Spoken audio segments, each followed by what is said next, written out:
Hello everyone, welcome back to my channel. Currently we are solving exercise 11.1 area related to circle. Question number 7 is a chord of a circle of the radius 12 cm subtends an angle 120 degree at center. Find the area of the corresponding segment of the circle. देखिए हमें एक circle दे रखा है जिसमें हमें chord A B पता है और रेडियस हमने ओ ए और ओ बी खींचा है और हमें जो एंगल ये है एंगल ओ ए ओ बी हमको कितना दे रखा है 120 डिग्री निकाल के। तो अब हमें इस सेगमेंट का हमें एरिया पता करना है, मतलब ए सी बी का एरिया पता करना है। तो देखिए इस सेगमेंट का एरिया क्या होगा, इस पूरे सेक्टर मतलब ए ओ बी सी के एरिया में से इस ट्रायंगल के एरिया को हटा देते हैं, मतलब ए बी ओ के एरिया को हटा देते हैं तो हमारा ये सेगमेंट का एरिया आ जाएगा।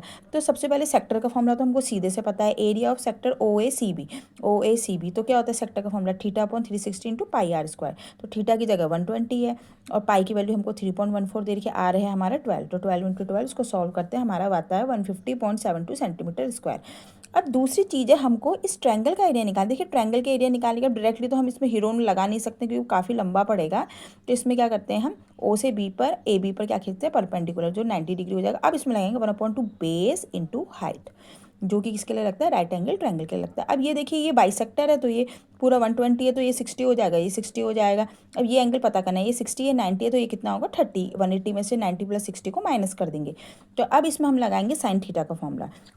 तो एंगल ओ डी बी में साइन थीटा का फॉर्मूला क्या होता है, perpendicular upon hypotenuse. Perpendicular O D है, हाइपोटेनियस कितना है हमारा ओ बी है। तो यहाँ से हाइपोटेनियस ओ डी पता हो जाएगा। साइन 30 की वैल्यू कितनी होती है, क्योंकि थीटा अब कितना है हमारा 30 डिग्री है, बी हमने 30 निकाला।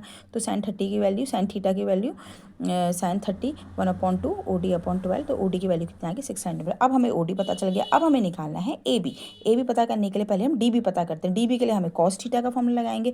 कॉस थीटा बराबर क्या होता है हमारा, कॉस थीटा बराबर होता है बेस अपॉन हाइपोटेनियस। बेस कितना है हमारा बी डी, हाइपोटेनियस कितना है हमारा ओ बी। तो अब इसमें कॉस थर्टी की वैल्यू होती है √3/2। बी डी ऐसी रहा, ओ बी अभी हमने ओ बी कितना है हमारा 12। तो यहाँ से बी डी कितना आ गया हमारा, ये 2 6 12 हो गया 6√3। बी डी भी पता चल गया। अब हमें पता है पूरा ए बी क्या होगा, क्योंकि बाइसेक्टर है तो 2 बी डी के बराबर होगा। तो ए बी बराबर 2 बी डी, मतलब 2 इंटू 6√3। तो ये आ गया 12√3 सेंट। अब एरिया ऑफ ओ ए भी निकाल सकते हैं 1/2 बेस इंटू हाइट। तो 1/2 बेस ये है, हाइट ये है, तो ये हो गया 36√3 सेंटीमीटर स्क्वायर।